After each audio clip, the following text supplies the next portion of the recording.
Hello, good morning, and welcome to this Dawn Busters Taste Challenge. We have two French brandies.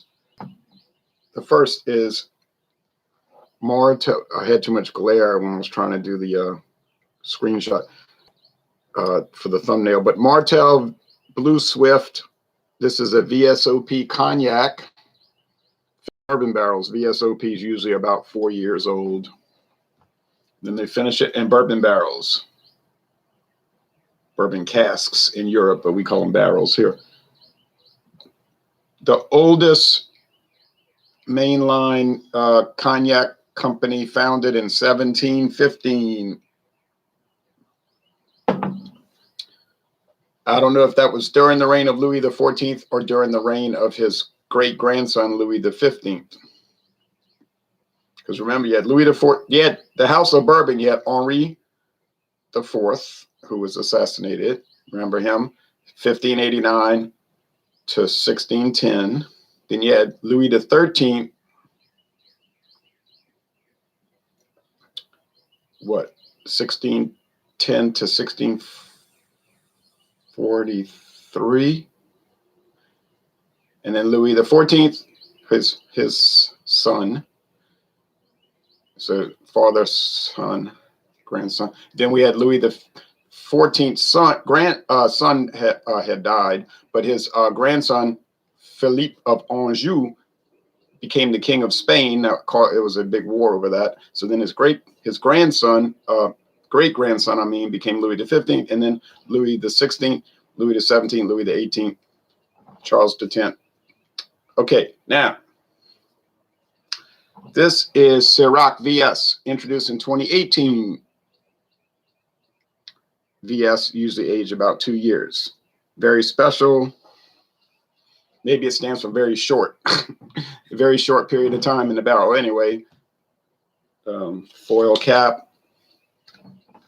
Looks like this is it for the Martell. I got a good deal on this. It was like, for this bottle, $5. Now, what's the price for the regular size bottles? The Martell would be about $39, and the Ciroc about $31 to $34. So we're talking about, let's say, $8 difference. Is the Blue Swift going to really be $8 better? Hey, look, I don't know, because I couldn't even tell the Martell VS from the Ciroc VS. I did a blind taste test, and they tasted the same to me. Spicy, grape. Well, brandy is like grape whiskey, grape whiskey. So think of whiskey, but made from grapes, meaning a lot of sweetness in the fruit sense of it, not like corn sweetness with bourbon. It's a different type of sweetness.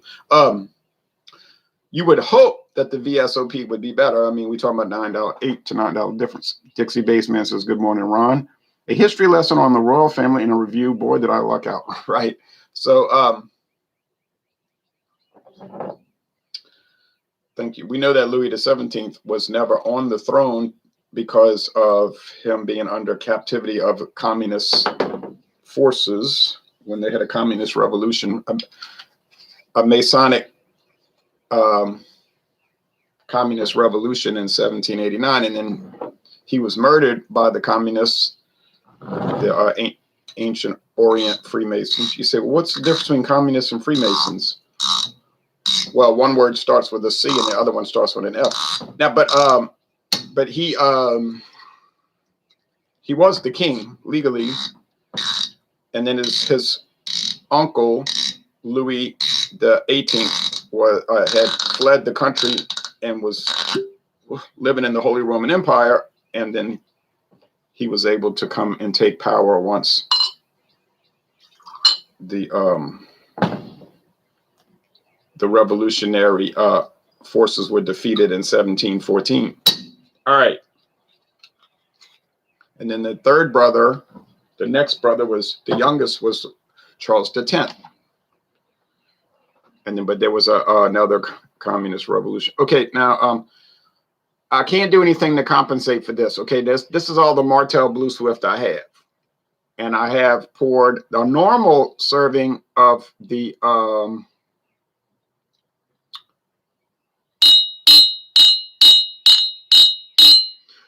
I poured a normal serving of the Ciroc VS, but it's about a third more. But I'm out of the. That's it. It's over. Well, that's okay because I don't know if well, it's not okay. I'm trying to. It's darker. It makes sense that it's darker because it's aged about 4 years, and the Ciroc is aged about 2. Now, do they add coloring? I mean, they might. I don't know. I can't. I'm not even going to get into that because I don't know. I would assume probably. Hector says, morning, Ronald. I woke up and I couldn't go back to sleep. It's 3 a.m. here to Los Angeles. In Los Angeles. Well, I'm sorry. I've had that happen to me. Are you going to do more tequila videos? Yes. God willing, I am, because here's the lineup, y'all. You guys. You two. Got 2 people watching right now. All right. Gonna be thousands before it's over. It's a pretty day outside. I have to finish up the brandy, which is going to not take too long because I don't have too many at this time. I got to do the brandy San Luis. I've got to do the Fundador Solera from Spain, and who is still under the control of the bourbons, by the way, the descendants of Louis XIV. I don't know all their names. I know many of them, but lots of Felipes and lots of Carlos. Okay. And Juan Carlos. Then I've got the Corbel brandy from California. California, prophet on the golden shore, like an angel, fire wheel burning in the air. Okay, so and then I think that's it. And because I have the Delacour brandy, but that's going to be on the next go around. So after the brandy's over, we've got white rum, and that's Cane Run, which Sazerac brags about all the time, like their flagship rum. I got a great deal on that. You won't believe the price. Then after the white, it would be Cane Run versus everybody. And then we're going to have a dark rum, the Cruzan Blackstrap Molasses rum, which you would assume would destroy all the other dark rums I have, because they're really not that dark. They're just gold rums. The Cruzan Diamond Estate or Estate Diamond Blackstrap might have trouble against the Bacardi Grand Reserva Diaz and the Reserva Ocho. Then that'll be over, and then it'll be tequila time. Tequila time. Do I follow NHL playoffs? Tour Nation game and TNG. No, I really just read the scores in the paper. I'm not into, because hockey's never been a important sport in Louisiana, and really no one watches it except for a minuscule amount of people. More of college baseball down here and MLB too, Major League Baseball. But college baseball is very big here. Anyway, so then we got tequila, and I've got Moctezuma Silver. We'll go round and round with that. And then we've got Moctezuma Gold, and we go round and round with that. And then we got Mezcal. And then we'll go to rye whiskey. I'm very excited about that old overhaul 80 proof that David found for me. The last bottle in New Orleans. The old 3-year aged, chill filtered 80 proof. Unlike the new red cap, non-chill filtered thing. All right, so on with this.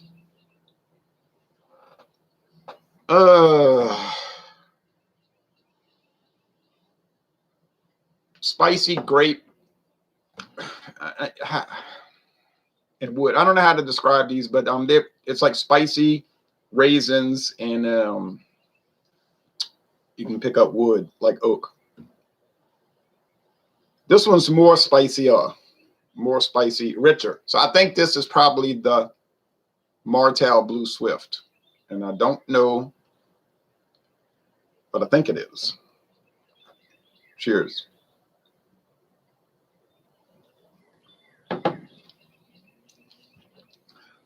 I was looking on Total Wine and More, and they had it for $38.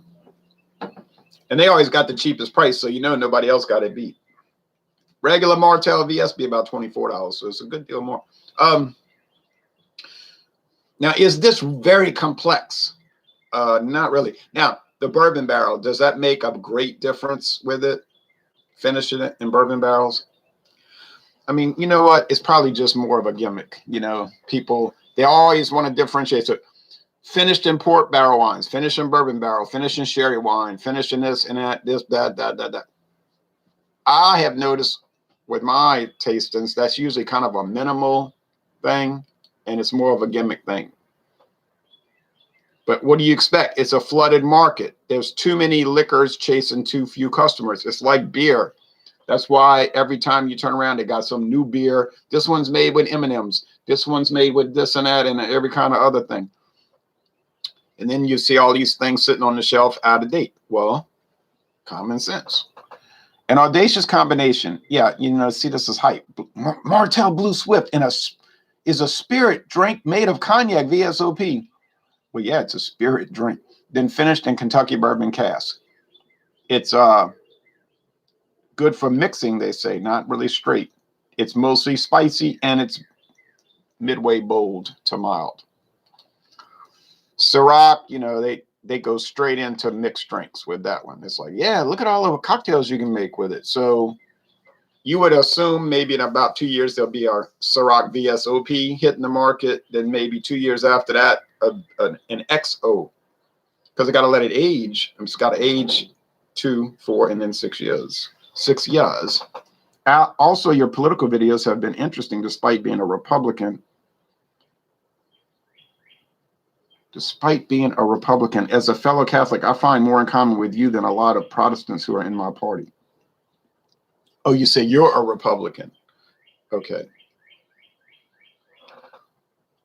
Oh, thank you. Yeah, because I'm a Democrat. You say a Democrat, but remember, you have to look at that in a certain proper perspective. I'm saying, when I say Democrat, I mean like a Thomas Jefferson, John C. Calhoun,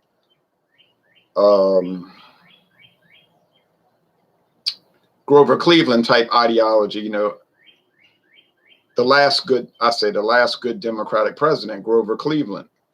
All the rest since then have been trash, in my opinion. What would be the highest score I'd give any of them? Probably a D minus. D. You say, well, Kennedy, the news always talks about how great he was. Yeah, it makes sense, right?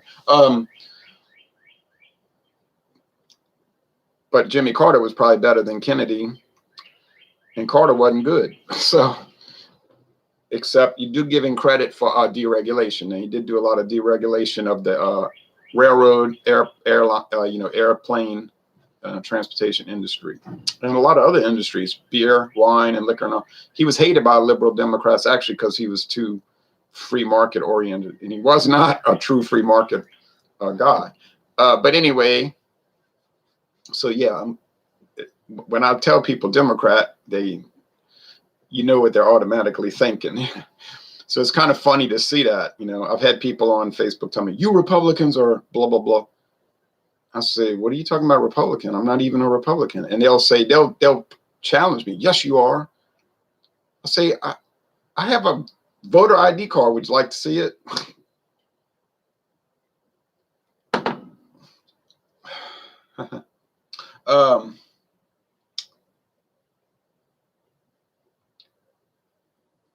And I wouldn't want to be associated with the Republican Party because of their bad roots. You know, the roots were bad, formed by Whigs. You know, the Whig Party, which I don't have any kind of political connection to that. You know, like their whole thinking is opposed to my thinking. And you look at their first president, the monstrous Lincoln. You know, so I said I can't be associated with these gangsters. You know? Not to say that the party members, they don't know the history of the party so much, and they, for the vast majority, probably have good intentions, you know, but they get under this,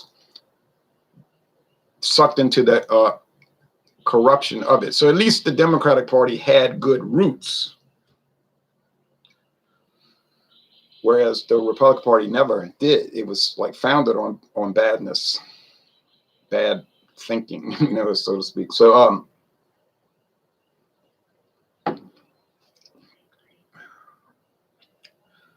I'll try to talk to people about that, but they don't. You can see they're not paying attention. They're like really not understanding what you're saying, and their grasp of history is poor. And most people, now, I mean, not like you, Dixie Baseman, you probably open-minded and want to learn, but most people I know, they don't want to learn. They're like fixed.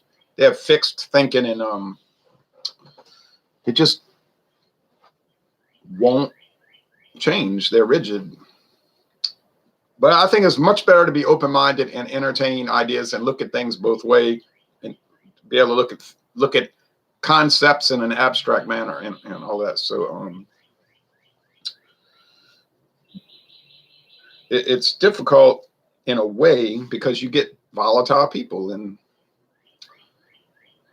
but I make no concessions to volatile people.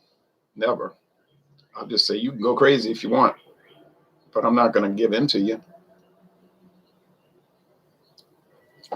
I had a beer. He claimed he was my beer friend. Oh, you're the best. And he gave me 2 nicknames, Mr. Information and the Raging Cajun, which I thought was nice. And he was like running around like we're best friends, But then he was really told he was not allowed to hang out with me anymore. And then, can you imagine an adult man? But he says, what did he tell me? You said nasty things about rioters. I said, so you don't like me anymore because I said nasty things about rioters? And in my way of thinking, that would be sort of something good to be criticized for saying nasty things about rioters. Okay, I said, okay. That would show that maybe your thinking is at least warped. But I have no animosity toward this person. I just take issue when people running around talking about we're friends, and it's like, yeah, but it's a conditional thing. I'll be your friend if you fill out this checklist, and I say, oh no, that's a problem.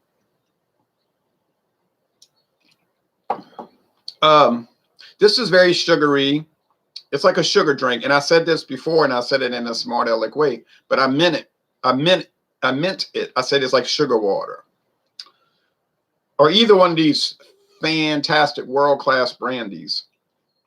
Now, why would you ever think you would buy a fantastic world-class brandy for $30? You know you're not going to. But are they nice, well-made, premium, common products? Yes, they are. Do they taste exactly the same? No, they don't. The Blue Swift does have a little more wood action going on. The bourbon barrel does, I guess, give it a little savoir-faire, So, I mean, I might pay the extra $8, you know what I'm saying, in a hypothetical sense. So, yeah, I guess it's kind of justifies. But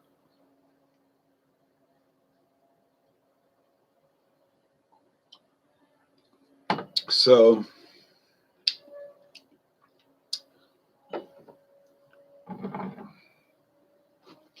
you could see that the Blue Swift is dark. It's pretty dang dark. Now, I don't. So yeah, I can tell them apart. Okay, yay. But you said, but they're adding coloring. They're adding color. I don't know that. I assume they are though. But anyway,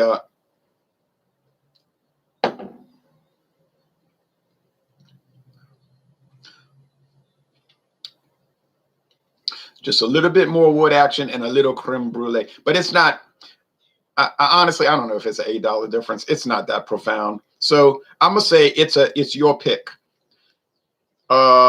Is the Martell Blue Swift really better than the Ciroc? I wouldn't go that far. And is it easy to tell them apart? Not too easy.